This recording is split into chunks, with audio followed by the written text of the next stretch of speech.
Continuamos en La Venganza Será Terrible por las 7:50. Recuerden que también estamos en redes como La Venganza Radio y nos pueden contactar a través del WhatsApp de los oyentes, que es 11 6585 5580.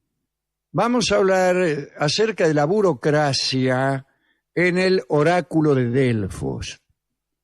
Al pie de unos riscos muy altos, conocidos como los Fedríades, es decir, los brillantes, estaba enclavado o establecido el oráculo de Delfos.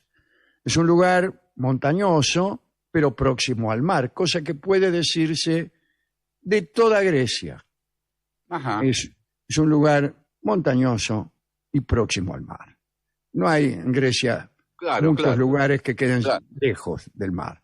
Siempre hay un mar por ahí. El oráculo era de bastante fácil acceso para los peregrinos. Y el mito cuenta lo siguiente. El dios Apolo, de paso por Delfos, mató con sus flechas al dragón Pitón, que era el encargado de proteger allí a un oráculo más antiguo, el oráculo de Temis. Este monstruo, el dragón, además de custodiar el oráculo, hacía toda clase de desmanes en aquella región, ¿no? Envenenaba los manantiales y arroyos, se afanaba el ganado y asustaba a las ninfas, calcule. Después de matar a Pitón, Apolo se apoderó del oráculo de Temis y a él quedó consagrado. Fue desde entonces el principal patrón de Delfos en la época arcaica y clásica. La aparición de las primeras pitias, pitonisas, profetisas, se produjo allá por el siglo VII antes de Cristo. Qué curiosa la tentación de escribir profetisa con Z. Parece que nadie puede evitarlo. Y sin embargo, no es así como se escribe. Diodoro Sículo cuenta cuál fue el origen de la razón por la cual se tuvo a ese lugar como propicio para la profecía. Dice Diodoro que fueron cabras las que descubrieron las facultades oraculares de este lugar. Parece que había una grieta en el piso, en la que era el mismo lugar donde después se instalaron las pitonisas.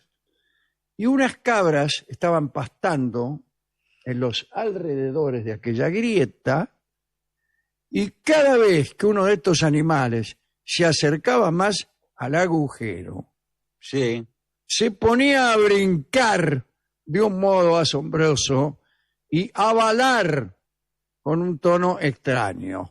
Por ejemplo, me o algo parecido. El pastor, impresionado por el prodigio de sus cabras, se aproximó a la grieta y padeció un entusiasmo notable.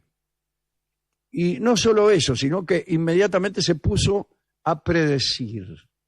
Bueno, el rumor de lo que ocurría cuando alguien se acercaba a aquella grieta se difundió entre los campesinos, que empezaron a ir en gran número a aquel lugar. Todos hacían la prueba y cada vez que alguno se aproximaba al agujero, entraba en un estado de éxtasis profético. Mire. Dicen que de la abertura, vamos a llamarla así, salía una exhalación, un humo, que aquellos hombres recibían por todos los orificios del cuerpo y los facultaba para hacer predicciones. Durante cierto tiempo, los consultantes iban en grupo para poder decirse el futuro mutuamente. Estaba prohibido adivinarse uno mismo el porvenir. Uno mismo, tenía que decírselo. O sea, las predicciones eran para otro. Entonces, jugábamos que yo te digo el tuyo, vos me decís el mío, un rato cada uno, como ocurre entre los amigos. Sucedió que muchos, atacados por aquellas exhalaciones, se lanzaban a la grieta y desaparecían en ella. ¿Qué sé yo? Se volvían locos y se tiraban por el agujero.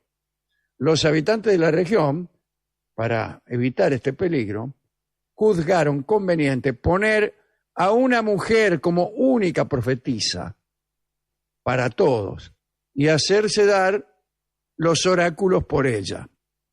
Sí, muy bien. Es una forma interesante de decirlo. Se le construyó un trípode de bronce ubicado sobre la grieta. Allí se sentaba la muchacha elegida. Se consideraba que las exhalaciones eran mensajes de Apolo. Además de aquellas humaredas, las mujeres debían beber el agua del arroyo Casotis, que ayudaba a la inspiración profética. La pitonisa era elegida de la siguiente manera. Cuenta Deodoro que en los primeros tiempos los oráculos eran dados por vírgenes hermosas. Parece que una vez se presentó un tal Egécrates, un tesalio, que se enamoró de la pitonisa, la raptó y la violó. Los délficos, después de este escándalo, decretaron que en adelante la muchacha no fuera virgen ni hermosa, sino todo lo contrario. Una mujer de más de 50 años con mucha experiencia. La pitonisa que Esquilo puso en escena al comienzo de las Euménides era una vieja, y algunas pinturas en ánforas que se encontraron por ahí las representaban con cabellos blancos. En realidad, yo debo suponer que la pitonisa de Esquilo no era una vieja, sino más bien un viejo. Recuérdese que la mujer no intervenía en... ¿Y por qué le decían la pitonisa? No, sí, en la realidad era una vieja, pero en el teatro los papeles de vieja los hacían viejos. Tiene razón. Tal como ocurría en la época del teatro isabelino, ¿no? Se disfrazaban de mujer, tiene razón. Exactamente. En la época en que el oráculo gozó de gran prosperidad, hubo hasta 3 pitonisas simultáneas. Había 2 sobre la grieta y una suplente que debía estar atenta al desfallecimiento de algunas de sus compañeras. Las pitonisas del oráculo de Delfos no estaban constantemente a disposición de los curiosos. En la época más antigua, la pitonisa no profetizaba más que una vez al año en el aniversario del nacimiento de Apolo, el 7 del mes de Vicios, a comienzo de la primavera en el hemisferio norte, ¿no? Más tarde se ofrecieron oráculos una vez por mes, todos los días 7, con excepción de los meses de invierno. Quien deseaba consultar, ya fuera un simple particular o el delegado de alguna ciudad, debía pagar un impuesto llamado pelanos. En realidad era algo así como una torta consagrada.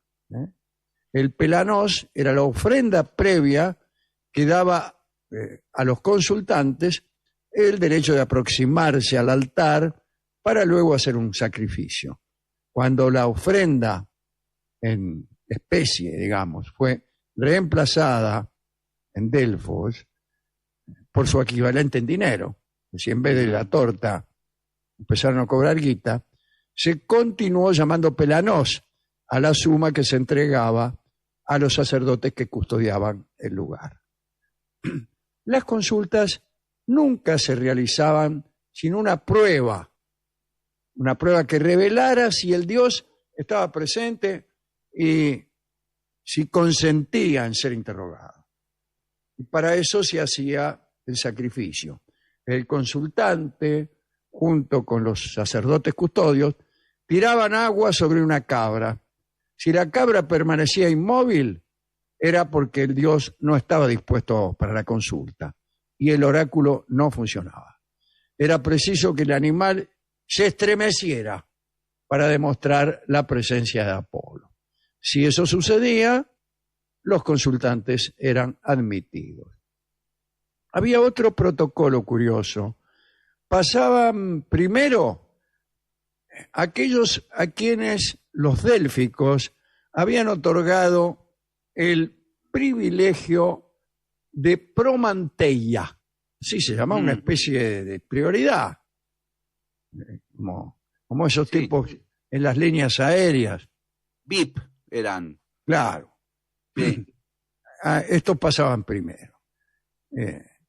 Las mujeres no podían consultar, pero podían hacerlo mediante algún pariente hombre, es decir, por intermedio de otro tipo. No iban ellas, pero mandaban al hermano, ponele, qué sé yo. Después de la consulta a la profetisa, los que sabían de su porvenir salían del templo e iban al crismografión, oficina de los oráculos.